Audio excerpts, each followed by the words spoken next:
নমস্কাৰ নতুন এটা ভিডিঅ'লৈ আপোনালোক সকলোকে স্বাগতম জনাইছো। আজিৰ ভিডিঅ'ত আইটিআইৰ বাবে কিদৰে ৰেজিষ্ট্ৰেচন কৰিব, ৰেজিষ্ট্ৰেচন কৰাৰ পাছত কিদৰে ডকুমেণ্ট ভেৰিফিকেশ্যন কৰিবগে সকলো তথ্য দিবলৈ চেষ্টা কৰিম। ভিডিঅ'টো আপোনালোকে আৰম্ভণিৰ পৰা শেষলৈকে চাই থাকিব। প্ৰথমতে আপোনালোকে আইটিআইৰ যিখন নটিফিকেশ্যন আছে নটিফিকেশ্যনখন এবাৰ চাই লওক। প্ৰথমতে ডেছক্ৰিপশ্যনত দিয়া লিংকটো অপেন কৰিব, নটিফিকেশ্যন আছাম আইটিআই 2025 অপশ্যনটোত ক্লিক কৰিব। মই স্ক্ৰীনত দেখুৱাই দিছোঁ, আপোনালোকে নিজৰ মোবাইলতো কৰিব পাৰিব বা নোটিছখন আপোনালোকক মই ডেছক্ৰিপশ্যনত দি দিম, তাৰ পৰা আপোনালোকে ডাউনলোড কৰি ল'ব পাৰিব। প্ৰথমতে আপোনালোকে নোটিছখন চাই লওক। নোটিছখনতে এডমিশ্যন ফিজৰ পৰা আৰম্ভ কৰি গোটেইখিনি তথ্য ডিটেইলছত দিয়া হৈছে। NCVT SCVT লগতে NCVT IMC সকলোৰে বাবে আবেদন প্ৰক্ৰিয়া আৰম্ভ হৈছে। প্ৰথমতে আপোনালোকৰ ৰেজিষ্ট্ৰেশ্যন হ'ব। ৰেজিষ্ট্ৰেশ্যনটো কমপ্লিট কৰাৰ পাছত আপোনালোকে ডকুমেণ্ট ভেৰিফিকেশ্যন কৰিবগৈ লাগিব। নিয়েৰেষ্ট যিখন আইটিআই কলেজ আছে তাত গৈ পেলাই যিখিনি ডকুমেণ্ট আপলোড কৰিছিলে সেই গোটেই ডকুমেণ্টখিনি লৈ গৈ আপোনালোকে ডকুমেণ্ট ভেৰিফিকেশ্যন কৰিবগৈ লাগিব। ইয়াত দেখিছে ৰেজিষ্ট্ৰেশ্যন ডেটটো 22 মে'ৰ পৰা আপোনালোকৰ আইটিআই ৰেজিষ্ট্ৰেশ্যন প্ৰক্ৰিয়া চলি আছে। 10 মে' হৈছে লাষ্ট ডেট, অৰ্থাৎ অনলাইন এপ্লাই কৰা লাষ্ট ডেটটো হৈছে 10 মে'। তাৰপাছত যেতিয়া আপুনি আবেদন কৰিব, আবেদন কৰি হোৱাৰ পাছত ডকুমেণ্টখিনিৰ লগতে যিখন ৰেজিষ্ট্ৰেশ্যন ফৰ্ম, যিখন এপ্লাই কৰাৰ পাছত যিখন ফৰ্ম জেনেৰেট হৈছে সেই ফৰ্মখন লৈ গৈ নিয়েৰেষ্ট আপোনাৰ যিখন আইটিআই কলেজ আছে তাত গৈ, গভৰ্ণমেণ্ট আইটিআই হ'ব লাগিব, খালি গভৰ্ণমেণ্ট আইটিআই কলেজখনত গৈ ডকুমেণ্ট ভেৰিফিকেশ্যন কৰিবগৈ লাগিব। ডকুমেণ্ট ভেৰিফিকেশ্যনৰ লাষ্ট ডেটটো হৈছে 11 জুন। 10 তাৰিখ হৈছে এপ্লাই কৰা লাষ্ট ডেট আৰু ডকুমেণ্ট ভেৰিফিকেশ্যন কৰাৰ লাষ্ট ডেটটো হৈছে 11 জুন। যদি আপুনি ধৰি লওক আজি আবেদন কৰিছে, আপোনালোকে 3-4 দিনৰ ভিতৰত গৈ পেলাই আপোনালোকে ডকুমেণ্ট ভেৰিফিকেশ্যনটো কৰি ল'ব বা 11 জুনৰ আগত গৈ ডকুমেণ্ট ভেৰিফিকেশ্যনটো কৰি ল'ব। 13 তাৰিখে ৰেংকটো আপোনালোকৰ জেনেৰেট হ'ব, কিমান ৰেংকত আপুনি আহিছে সেই ৰেংকটো জেনেৰেট হ'ব। 14 তাৰিখৰ পৰা 17 তাৰিখৰ ভিতৰত আপোনালোকে ট্ৰেড চিলেকশ্যন কৰিব পাৰিব, অৰ্থাৎ কোনটো ট্ৰেডত ল'ব, ফিটাৰ ল'ব নে ইলেক্ট্ৰিচিয়ান ল'ব নে প্লাম্বাৰ ল'ব, সেইখিনি আপোনালোকে 14 তাৰিখৰ পৰা 17 তাৰিখৰ ভিতৰতহে কৰিব পাৰিব। আৰু আপোনালোকে ডকুমেণ্ট ভেৰিফিকেশ্যন যিকোনো এখন গভৰ্ণমেণ্ট আইটিআইত কৰিলেই হ'ব। যদি আপুনি গুৱাহাটীত এডমিশ্যন ল'ম বুলি ভাবিছে, আপুনি তেনে ক্ষেত্ৰত যদি যোৰহাটৰ পৰা কৰিছে, যোৰহাটৰ গভৰ্ণমেণ্ট আইটিআইখনত গৈও আপোনালোকে ডকুমেণ্ট ভেৰিফিকেশ্যন কৰিব পাৰিব। খালি গভৰ্ণমেণ্ট ইনষ্টিটিউট হ'ব লাগিব আইটিআইখন, আৰু আপোনাৰ নিয়েৰেষ্ট যিখন আছে তাতে যোনখনতে সুবিধা হয় সেইখনতে কৰি ল'ব পাৰিব। তাৰপাছত আপোনালোকৰ ফাৰ্ষ্ট কাউন্সেলিং হ'ব 19 তাৰিখে। তাৰপাছত 19 তাৰিখে যিসকলে ছিট পাব তেওঁলোকে 20, 21, 23 তাৰিখে এডমিশ্যনটো ল'বগৈ লাগিব। এইখনে আছিলে নোটিছখন। নোটিছখনৰ তললৈ স্ক্ৰল কৰিলে আপোনালোকে তাতে এডমিশ্যন ফিজৰ পৰা আৰম্ভ কৰি গোটেইখিনি দেখা পাব। চিডিউলটো মই দি দিছোঁ। চিডিউলটো আপোনালোকে নটিফিকেশ্যনটো আছে আৰু লগতে এক্সট্ৰাকৈও আপোনালোকক গোটেই চিডিউলখিনি দিয়া হৈছে, কেনেকৈ কি গোটেইখিনি আপোনালোকৰ ডেট ইয়াতে দিয়া হৈছে। স্পট এডমিশ্যনৰ কথাও ইয়াত কোৱা হৈছে। যদি আপোনাৰ ইনকেছ যদি আপুনি কাউন্সেলিঙত ছিট নাপায় তেনেহ'লে ডাইৰেক্ট আপোনালোকে আইটিআই কলেজত গৈ স্পট এডমিশ্যনো ল'বগৈ পাৰিব। খালি ছিট খালী থাকিব লাগিব, তাৰ বাবে আপোনালোকে এইটো আইটিআই কলেজত এবাৰ কণ্টেক্ট কৰিব। তাৰপাছত আপোনালোকে এবাউট অপশ্যনটোত গৈ প্ৰগ্ৰেম অপশ্যনটো ছিলেক্ট কৰি আপোনালোকে প্ৰগ্ৰেমখিনি এবাৰ চেক কৰিব পাৰে, কোনটো প্ৰগ্ৰেমৰ বাবে কিমান কোৱালিফিকেশ্যন লাগিব। আৰু আপোনালোকে ফিজসমূহ ইয়াতো পাই যাব। যিখন নটিফিকেশ্যন আছে, মেইন যিখন এডমিশ্যন নটিফিকেশ্যন আছে তাতে আপোনালোকক গোটেই ফিজখিনিৰ কথা কোৱা হৈছে, নিশ্চয় দেখিছে। প্ৰতি ট্ৰেডৰে গোটেইখিনি NCVT SCVT IMC গোটেইখিনি ফিজৰ কথা ইয়াত ডিটেইলছত দিয়া আছে। প্ৰাইভেটখিনিৰ কাৰণে অলপ বেছি হ'ব, সেইখিনি আপোনালোকে প্ৰাইভেট ইনষ্টিটিউটত খবৰ কৰিব এবাৰ। গভৰ্ণমেণ্টখিনিৰ ফিজসমূহ ট্ৰেড অনুযায়ী ইয়াত আপোনালোকৰ ভাগ কৰি দি থোৱা হৈছে। তাৰপাছত আপোনালোকে প্ৰথমতে প্ৰগ্ৰেমখিনি চাই ল'ব, কোনটো প্ৰগ্ৰেমৰ বাবে কিমান কোৱালিফিকেশ্যন লাগে আৰু ডিউৰেশ্যনটো কিমান হয়। এবাউট অপশ্যনটোত গৈ প্ৰগ্ৰেম অপশ্যনটোত গৈ আপোনালোকে ইয়াত চাব পাৰিব। ইয়াত দেখিছে আপোনালোকে চিৰিয়েল নাম্বাৰ দিয়া আছে, তাৰপাছত দিয়া আছে নেম অফ ট্ৰেড, অৰ্থাৎ কোনটো ট্ৰেডৰ বাবে কিমান কোৱালিফিকেশ্যন লাগে গোটেইখিনি দিয়া আছে। প্ৰায়খিনিতে আপোনালোকৰ 10 পাছ হ'লে আপোনালোকে আবেদন কৰিব পাৰিব। বাকী ডিউৰেশ্যনটো আপোনালোকে চাই ল'ব, 1 year নে 2 year কিমান হয় সেই গোটেইখিনি আপোনালোকে ইয়াতে পাই যাব। প্ৰায়খিনিতে আপোনালোকৰ 10 year মিনিমাম 10 পাছ কৰিলে আপোনালোকে আবেদন কৰিব পাৰিব। বাকী 8 পাছ কৰিও আপোনালোকে আবেদন কৰিব পাৰিব। যদি আপোনালোকে গ্ৰেজুৱেশ্যন কমপ্লিট কৰিছে, গ্ৰেজুৱেশ্যন কমপ্লিট কৰি আইটিআই কৰিম বুলি ভাবিছে, তেনে ক্ষেত্ৰতো আপোনালোকে কৰিব পাৰিব। দেখিছে গোটেইখিনি ট্ৰেডখিনি ইয়াত দিয়া আছে। মেচিন, ডিজেল মেকানিকৰ পৰা আৰম্ভ কৰি প্লাম্বাৰ, ফিটাৰ গোটেইখিনি দিয়া হৈছে। আপোনালোকে ইয়াত চাই ল'ব কোনটোৰ বাবে কিমান কোৱালিফিকেশ্যন বা কিমান ডিউৰেশ্যনটো আছে, কিমান বছৰ আপোনালোকৰ কোৰ্চটো হয়। ৱাইমেনৰ বাবে 2 বছৰ দেখিছে, কিন্তু আপোনালোকে 8 পাছ কৰিয়েই ৱাইমেনটো আবেদন কৰিব পাৰিব। বাকী ৱেল্ডাৰ, প্লাম্বাৰ এইখিনিও আপোনালোকে ক্লাছ 8 পাছ কৰিয়েই বা 10 পাছ কৰি 12 পাছ কৰি আবেদন কৰিব পাৰিব, আৰু ডিউৰেশ্যনটো হৈছে 1 year। ঠিক আছে, এইখিনিয়ে আছিলে যিখিনি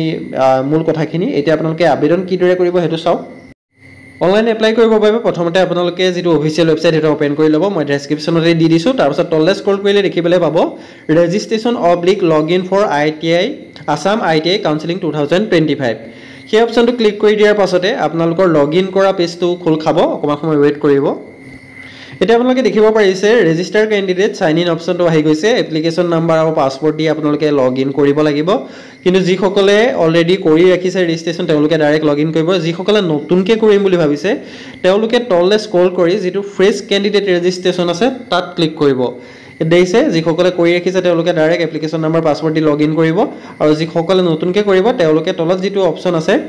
ফ্ৰেছ কেণ্ডিডেট ৰেজিষ্ট্ৰেচন তাত ক্লিক কৰিব যদি পাছৱৰ্ড পাহৰি গৈছে ফৰগট পাছৱৰ্ড কৰা অপচনটো আছে ফৰগট পাছৱৰ্ড কৰিব পাৰে বা এপ্লিকেশ্যন নাম্বাৰ পাহৰিলেও এপ্লিকেশ্যনটো ফৰগট আপোনালোকে কৰিব পাৰিব এতিয়া আপোনালোকে যিটো ফ্ৰেছ কেণ্ডিডেট ৰেজিষ্ট্ৰেচন আছে সেই অপচনটোত আপোনালোকে ক্লিক কৰক তাত ক্লিক কৰাৰ পাছতে কিছুমান ডিক্লেৰেশ্যন আহিব সেইখিনি আপোনালোকে এগ্ৰি কৰিব লাগিব এইখিনি ভালদৰে চাই ল'ব তাৰ পাছত আপোনাৰ যিটো এগ্ৰি অপচন আছে এগ্ৰি অপচনটোত আপোনালোকে টিক মাৰ্কটো দি দিব ঠিক আছে এগ্ৰি অপচনটো টিক মাৰ্কটো দিয়াৰ পাছতে আপোনাৰ যিখন ৰেজিষ্ট্ৰেচন ফৰ্ম আছে ৰেজিষ্ট্ৰেচন ফৰ্মখন খোল খাব দেখিছে ৰেজিষ্ট্ৰেচন ফৰ্ম প্ৰথমতে পাৰ্চনেল ডিটেইলছখিনি ফিল আপ কৰিব লাগিব য'ত নেকি আপোনাৰ নিজৰ নাম ফাদাৰ নেম মাদাৰ নেম আৰু এইখিনি আপোনালোকে ক্লাছ 10ৰ মাৰ্কশ্বিট চাৰ্টিফিকেটত যিদৰে আছে সেইদৰে ফিল আপ কৰিব তাৰপিছত ডেট অফ বাৰ্থটো আপোনালোকে সিলেক্ট কৰি ল'ব ডে মন্থ ইয়েৰ তাৰপিছত জেণ্ডাৰটো সিলেক্ট কৰিব মেল ফিমেল গোটেইখিনি দিয়া হৈছে মোবাইল নাম্বাৰটো শুদ্ধকৈ ফিল আপ কৰিব ইমেইল আইডি শুদ্ধকৈ ফিল আপ কৰিব যিহেতু দুইটাতে OTP চেণ্ড কৰা হয় ঠিক আছে নিজৰ মোবাইল নাম্বাৰ বা ইমেইল আইডিটো শুদ্ধকৈ ফিল আপ কৰিব ইমেইল আইডি মোবাইল নাম্বাৰ যদি ভুল কৰে তেনেহ'লে OTPটো ফিল আপ কৰিব নোৱাৰিব আপোনালোকে পাছৱৰ্ডটো আপোনালোকে দি ল'ব পাছৱৰ্ডটো মিনিমাম 8ৰ পৰা 13 সেন্টেন্সৰ ভিতৰত হ'ব লাগিব ক্যাৰেক্টাৰৰ ভিতৰত হ'ব লাগিব লগতে small letter capital letter number আৰু স্পেচিয়েল ক্যাৰেক্টাৰ থাকিব লাগিব ধৰি লওক assam@123 এইটো কেপিটেল হ'ব তেনেকৈ এটা এক্সাম্পল মই দি দিছোঁ তেনেকৈ এটা পাছৱৰ্ড সেট কৰি ল'ব তাৰপৰা যিটো সিকিউৰিটি পিন আছে সেইটো ফিল আপ কৰি আপোনালোকে সাবমিট অপচনটোত ক্লিক কৰিব সাবমিট অপচনটো ক্লিক কৰাৰ পাছত ইয়েছ কৰিব ইয়েছ কৰাৰ পাছত আপোনালোকৰ সম্পূৰ্ণ ৰেজিষ্ট্ৰেচন ফৰ্মখন প্ৰিভিউ কৰিবলৈ আহিব এবাৰ ভালদৰে চাব আকৌ আপোনালোকে যদি নামত কিবা স্পেলিং ভুল হৈ গৈছে তেনেহ'লে কাৰেকশ্যন কৰিব এডিটৰ অপচনটো পাব এবাৰ নেক্সট কৰি দিয়াৰ পাছত আপোনালোকে এডিট কৰিব নোৱাৰিব সেইটো কথা আপোনালোকে মনত ৰাখিব ঠিক আছে যদি কিবা ভুল হৈছে তেনেহ'লে এডিট অপচনটো ক্লিক কৰিব ভালদৰে দুবাৰ তিনিবাৰ চাব তাৰপিছত আপোনালোকে যিটো সাবমিট এণ্ড নেক্সট অপচন আছে যদি সকলো ঠিকে আছে তেনেহ'লে সাবমিট এণ্ড নেক্সট অপচনটোত আপোনালোকে ক্লিক কৰি দিব সাবমিট এণ্ড নেক্সট অপচনটো ক্লিক কৰাৰ লগে লগে আপোনাৰ মোবাইল নাম্বাৰ ইমেইল সকলোতে OTP যাব ইয়াত দেখিছে OTPটো ফিল আপ কৰিবলৈ আহিছে OTPখিনি শুদ্ধকৈ ফিল আপ কৰি যিটো কেপচাৰ কোড আছে সেইটো ফিল আপ কৰি ভেৰিফাই এণ্ড ফাইনেল সাবমিট অপচনটোত আপোনালোকে ক্লিক কৰিব ভেৰিফাই এণ্ড ফাইনেল সাবমিট অপচনটো ক্লিক কৰাৰ পাছত অকণমান সময় ৱেইট কৰিব তাৰপাছত আপোনালোকৰ প্ৰফাইলটো এইদৰে খোল খাই যাব দেখিছে ডেস্কবৰ্ডটো এইদৰে শ্ব' কৰিব য'ত নেকি আপোনালোকৰ ৰেজিষ্ট্ৰেচন ফৰ্ম অপচনটো কমপ্লিট দেখুৱাইছে application form qualification details contact details upload document এইখিনি বৰ্তমান ইনকমপ্লিট দেখুৱাই আছে এইখিনি এতিয়া আপোনালোকে কমপ্লিট কৰিব লাগিব সম্পূৰ্ণ প্ৰচেছটো দেখুৱাই দিম আপোনালোকে ভালদৰে চাব যদি কিবা অসুবিধা পায় কৰোঁতে হোৱাটছআপত যোগাযোগ কৰিব পাৰে বা কমেণ্টো কৰিব পাৰিব তাৰপিছত তললৈ স্ক্ৰল কৰিব তললৈ স্ক্ৰল কৰাৰ পাছতে আপোনালোকৰ সন্মুখত এটা এপ্লিকেশ্যন নাম্বাৰ জেনেৰেট হ'ব এইটো আপোনালোকে স্ক্ৰীনশ্বট মাৰি ৰাখিব দেখিছে ইউৰ হেভ সাকসেসফুলি ৰেজিষ্টাৰ এতিয়া আপোনালোকে ফিল এপ্লিকেশ্যন ফৰ্ম অপচন যিটো দেখিছে তাত ক্লিক কৰিব তাৰপিছত আপোনাৰ যিখন এপ্লিকেশ্যন ফৰ্ম আছে সেই এপ্লিকেশ্যন ফৰ্মখন আপোনালোকৰ সন্মুখত ওপেন হৈ যাব অকণমান সময় ৱেইট কৰিব এতিয়া আপোনালোকৰ এপ্লিকেশ্যন ফৰ্মখন আপোনালোকে ফিল আপ কৰিব লাগিব প্ৰথমতে ডিটেইলছখিনি ফিল আপ হৈ থাকিব আপোনাৰ নিজৰ নাম ফাদাৰ নেম এইখিনি ফিল আপ হৈ ৰাখিব কাৰণ ৰেজিষ্ট্ৰেশ্যন কৰোঁতে এইখিনি অলৰেডি আপুনি ফিল আপ কৰিছে তাৰপিছত আপোনালোকে নেশ্যনেলিটিটো ফিল আপ কৰিব লাগিব তাৰপৰা ষ্টেটটো দিব সিলেক্ট কৰাৰ পাছত অলপ সময় লোডিং হয় দেখিছে লোডিং অপচনটো শ্ব' কৰি থাকোঁতে আপোনালোকে সিলেক্ট কৰিব নোৱাৰে অকণমান সময় ৱেইট কৰিব তাৰপিছত ৰিলিজনটো সিলেক্ট কৰিব হিন্দু মুছলিম খ্ৰীষ্টান যিটো হয় সেইটো আপোনালোকে সিলেক্ট কৰি ল'ব তাৰপাছত দিব লাগিব কেটেগৰীটো সিলেক্ট কৰোঁতে সাৱধান হ'ব যদি জেনেৰেল হয় জেনেৰেল SC SC এইখিনি যদি হয় তেনেহ'লে সিলেক্ট কৰি ল'ব তাৰপৰা OBC যদি হয় তেতিয়াহ'লে OBC কাষ্টটো আপোনালোকে সিলেক্ট কৰিব আপোনাৰ নিজৰ যিটো কাষ্ট হয় সেইটো সিলেক্ট কৰিব এটা কথা OBC SC ST হ'লে আপোনালোকে কাষ্ট চাৰ্টিফিকেটখন আপলোড কৰিবই লাগিব এতিয়া মই OBCটো সিলেক্ট কৰি লৈছোঁ OBC যদি হয় তেনে ক্ষেত্ৰত আপোনালোকে সাব কেটেগৰীটো আপোনালোকে সিলেক্ট কৰিব লাগিব OBCৰ যিহেতু বহুতকেইটা ভাগ থাকে টাই আহোম হওক কোচ ৰাজবংশী মৰাণ মটক ইমানখিনি আছে দেখিছে আপোনালোকে এই লিষ্টত থকা যদি এটাও নহয় তেনেহ'লে আদাৰ অপচনটো সিলেক্ট কৰিব এতিয়া বহুতৰ কোচ আছে কিন্তু ইয়াত আছে কোচ ৰাজবংশী দুটা বেলেগ হয় সেইবাবে আপোনালোকে যদি আদাৰ অপচনটো সিলেক্ট কৰিব খোজে আদাৰ অপচনটো সিলেক্ট কৰিব যদি অপচনত থকা এটাও নহয় তাৰপৰা ফিজিকেলি হেণ্ডিকেপ যদি হয় ইয়েছ কৰিব যদি নহয় ন' কৰিব লিগেল গাৰ্জেন যদি ইন কেছ আছে দি দিব যদি নাই এনে অপচন বুলি আপোনালোকে টাইপ কৰি দিব ইনকম ফেমিলি এনুৱেল ইনকম কিমান সেইটো আপোনালোকে দিব লাগিব যিহেতু মোৰ 2.5 লাখৰ ভিতৰত হয় আপ টু 2.5 লাখ অপচনটো মই সিলেক্ট কৰি লৈছোঁ হায়েষ্ট কোৱালিফিকেশ্যন ইয়াৰ পৰা সিলেক্ট কৰি ল'ব 10 12 গ্ৰেজুৱেশ্যন আপোনাৰ হায়েষ্ট কোৱালিফিকেশ্যন যিটো হয় সেইটো সিলেক্ট কৰি ল'ব গোটেইখিনি সিলেক্ট কৰি হৈ যোৱাৰ পাছত ভালদৰে এবাৰ চাই ল'ব তাৰপিছত ছেভ এণ্ড নেক্সট অপচনটোত ক্লিক কৰি দিব সেভ এণ্ড নেক্সট কৰাৰ আগত ভালদৰে দুবাৰ তিনিবাৰমান চাই ল'ব তাৰপাছত সেভ এণ্ড নেক্সট কৰি দিব সেভ এণ্ড নেক্সট কৰাৰ পাছত আপোনালোকে কোৱালিফিকেশ্যন ডিটেইলছখিনি আপোনালোকৰ ফিল আপ কৰিব লাগিব যদি 8 পাছ কৰি আপোনালোকে আবেদন কৰিছে ক্লাছ 8 অৰ ইকুইভেলেণ্ট অপশ্যনটো সিলেক্ট কৰিব তাৰপাছত ক্লাছ 8 অৰ যিখিনি সাবজেক্ট আছিল সেই সাবজেক্টখিনি পাছিং ইয়েৰ সেই গোটেইখিনি আপোনালোকে ইয়াত ফিল আপ কৰিব লাগিব আৰু কিমান নম্বৰ আছিল কিমান পালে সেই গোটেইখিনি ডিটেইলছ ফিল আপ কৰিব লাগিব যদি 10 পাছ কৰিছে তেনেহলে ক্লাছ 10 অৰ ডাটাখিনি আপোনালোকে ফিল আপ কৰিব 12 পাছ হলো বা গ্ৰেজুৱেচন হলো কেৱল ক্লাছ 10 অৰ ডাটাখিনি আপোনালোকে ফিল আপ কৰিব লাগিব ইয়াত দেখিছে ক্লাছ 10 অৰ ইকুইভেলেণ্ট ডিটেইলছ অপশ্যনটো মই সিলেক্ট কৰিম তাৰপাছত পাছিং ষ্টেটাছটো আছে হেতু আপোনালোকে পাছ সিলেক্ট কৰিব লাগিব তাৰপা ইয়াৰ অফ পাছিং কোন চনত আপুনি পাছ কৰিছে হেতু সিলেক্ট কৰিব লাগিব এই দুটা আপোনালোকে প্ৰথমতে ভালদৰে সিলেক্ট কৰি ল'ব অলপ সময় লোডিং হৈ দেখিছে সাৰ্ভাৰটো কেতিয়াবা ডাউন থাকিলে অলপ সময় লোডিং দেখুৱাই আপোনালোকে ওয়েট কৰিব তাৰপাছত পাছিং ষ্টেটাছটো আপোনালোকে সিলেক্ট কৰিব তাৰপাছত কোন চনত পাছ কৰিছে হেতু দিব আপোনাৰ মাৰ্কশিটখন চাই ল'ব মাৰ্কশিটখনত চনটো থাকে সেই চনটো ফিল আপ কৰিব তাৰপাছত ফিল আপ কৰিব লাগিব সাবজেক্টখিনি ছটা সাবজেক্টে আপুনি ফিল আপ কৰিব লাগিব ক্লাছ 10 ত যদি সেবা বৰ্ডৰ পৰা পাছ কৰিছে আৰু সিবিএসই হলে যিকিটা সাবজেক্ট আছে 5টা মান থাকে নেকি এই 5টা সাবজেক্টে আপুনি ফিল আপ কৰিব লাগিব আৰু মাৰ্কশিটত যেনেকৈ আছে তেনেকৈ আপোনালোকে ফিল আপ কৰিব লাগিব সাবজেক্টখিনি বহুতৰ এতিয়া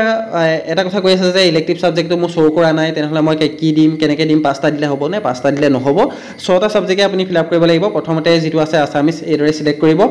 তাৰপাছত পাছিং ষ্টেটাছটো আপুনি পাছ দিব ম্যাক্স মাৰ্ক যেটো আছে তাত 100 দিব আৰু অপটেন মাৰ্ক অৰ্থাৎ অসমীয়াত 100 ভিতৰত আপুনি কিমান পালে সেই মাৰ্কটো আপোনালোকে অপটেন মাৰ্কত ফিল আপ কৰিব লাগিব ঠিক আছে আৰু ইয়াত প্ৰথমতে 5টা বক্সে থাকে তাৰপাছত আপোনালোকে তলত যেটো এড সাবজেক্ট বুলি এটা অপচন পাব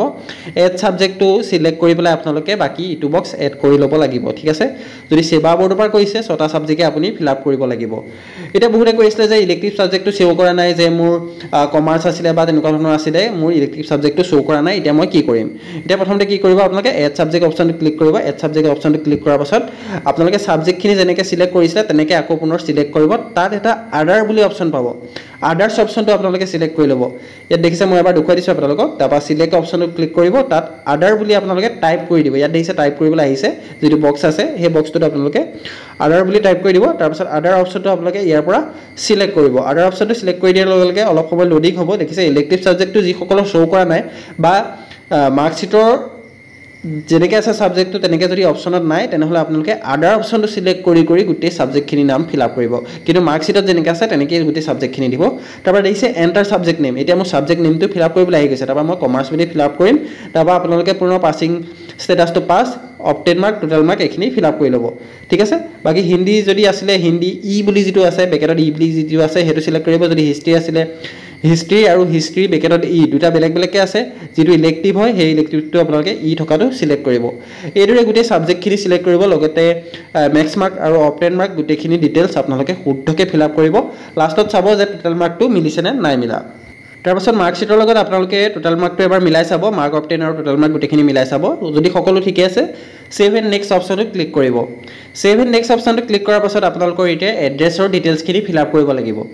অলপ সময় ওয়েট কৰিব তাৰপাছত দেখিছে প্ৰথমতে ভিলেজ নেম দিব তাৰপাছত আহিব পুলিশ ষ্টেচন যেটো অপচনেল হয় হেতু আপোনালোকে ফিল আপ কৰি দিব পুলিশ ষ্টেচন নেমটো ফিল আপ কৰিব তাৰপাছত লোকেলিটি সিটি টাউন ভিলেজ পোষ্ট অফিস দিয়া আছে থাৰ্ড অপচনটোত তাৰ আপোনালোকে পোষ্ট অফিস নেমটো দিব কান্ট্ৰি ষ্টেট তাৰপা ডিস্ট্ৰিক্ট এইখিনি আপোনালোকে সিলেক্ট কৰিব পিন কোডটো শুদ্ধকৈ ফিল আপ কৰিব অল্টাৰনেটিভ মোবাইল নাম্বাৰ আৰু অল্টাৰনেটিভ ইমেইল আইডি এইখিনি নিদিলেও হ'ব যেহেতু অপচনেল বুলি লিখি থোৱা আছে এড্ৰেছটো শুদ্ধকৈ ফিল আপ কৰিব তাৰপা কৰস্পন্ডেন্ট এড্ৰেছটো যদি সেম হয় তেনেহলে সেম এজ কৰস্পন্ডেন্ট এড্ৰেছ অপচনটোত আপোনালোকে টিক মাৰ্ক দি দিব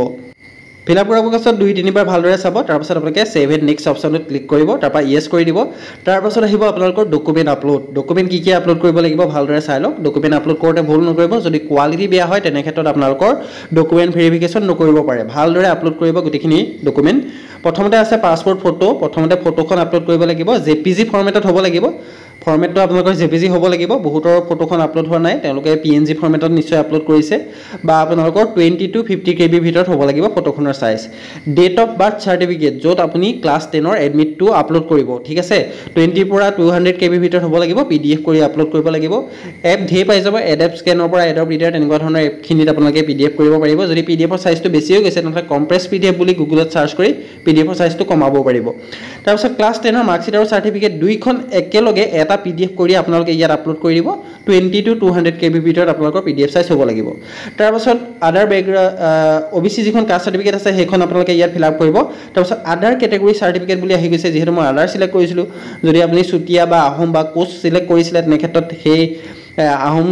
কেটেগৰী চাৰ্টিফিকেট বা চুতীয়া কেটেগৰী চাৰ্টিফিকেট সেইখন আপলোড কৰি পেলাই আহিব তাতো আপোনালোকে যিখন কাষ্ট চাৰ্টিফিকেট আছে সেইখনেই আপলোড কৰি দিব ঠিক আছে যদি জেনেৰেল কেণ্ডিডেট হয় তেনেহ'লে আপোনালোকৰ কাষ্ট চাৰ্টিফিকেট আপলোড কৰিবলৈ নাহে এই গোটেই ডকুমেণ্টখিনি ভালদৰে আপলোড কৰিব ডকুমেণ্টখিনি ভালদৰে আপলোড হৈছেনে সেইটো এবাৰ চেক কৰিব ক্লিয়াৰ আহিছেনে নাই হোৱা গোটেইখিনি যদি সকলো ঠিকেই আছে তেনে ক্ষেত্ৰত ছেভ এণ্ড নেক্সট অপশ্যনটোত আপোনালোকে ক্লিক কৰিব ইয়াত দেখিছে ছেভ এণ্ড নেক্সট কৰাৰ পাছত আপোনালোকৰ ফাইনেল প্ৰিভিউ কৰিবলৈ আহিব ফৰ্মখন এবাৰ ভালদৰে সম্পূৰ্ণ ফৰ্মখন আপোনালোকে প্ৰিভিউ কৰিব ইয়াত দেখিছে সম্পূৰ্ণ আৰম্ভণিৰ পৰা শেষলৈকে যি ফিল আপ কৰিছিলে গোটেইখিনি ডিটেইলছ আপোনালোকৰ ইয়াত প্ৰিভিউ কৰিবলৈ আহিব এবাৰ ভালদৰে প্ৰিভিউ কৰিব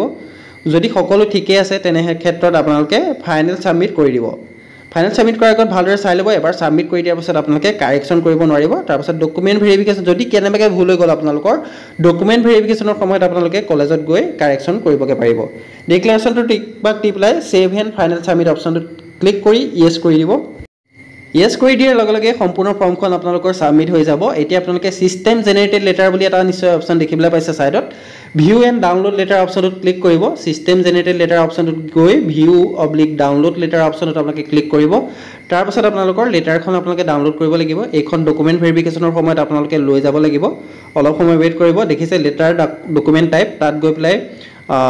জেনেৰেট কেণ্ডিডেট প্ৰফাইল লেটাৰ ইয়াত দেখিছে সেইটো সিলেক্ট কৰিব তাৰপাছত আপোনালোকৰ ৰাউণ্ড 1 সিলেক্ট কৰিব তাৰপাছত আপোনালোকে ভিউ অপশ্যনটো ক্লিক কৰি দিব ভিউ অপশ্যনটো ক্লিক কৰি দিয়াৰ লগে লগে আপোনালোকৰ পিডিএফটো আপোনালোকৰ সন্মুখত শ্ব' কৰিব এই পিডিএফটো আপোনালোকে ডাউনলোড কৰি ল'ব ডাউনলোড কৰি প্ৰিণ্ট আউট উলিয়াই ল'ব এইটো লগতে আপোনালোকে যি ডকুমেণ্ট আপলোড কৰিছিলে ক্লাছ 10ৰ এডমিট মাৰ্কশ্বিট চাৰ্টিফিকেট লগতে পাছপোৰ্ট ফটো লৈ যাব PRC কাষ্ট চাৰ্টিফিকেট যদি আছে সেই গোটেই ডকুমেণ্টখিনি লৈ গৈ নিয়েৰেষ্ট যিখন গভৰ্ণমেণ্ট ITI কলেজ আছে তাত গৈ ডকুমেণ্ট ভেৰিফিকেশ্যন কৰিবগৈ লাগিব তাৰপিছত আপোনালোকৰ 14 তাৰিখৰ পৰা ট্ৰেড চিলেকশ্যন হ'ব ট্ৰেড চিলেকশ্যন কেনেকৈ কৰিব লাগিব কি কথা সেইখিনিৰ ওপৰত মই এটা ডিটেইলছৰ ভিডিঅ' বনাই দি দিম সেইটো সময়ত তাৰ বাবে আপোনালোকে চেনেলটো ছাবস্ক্ৰাইব কৰি ৰাখিব যদি আজিৰ ভিডিঅ'টো চাই আপোনালোক অলপ হ'লেও উপকৃত হৈছে চেনেলটো ছাবস্ক্ৰাইব কৰিবলৈ নাপাহৰিব ধন্যবাদ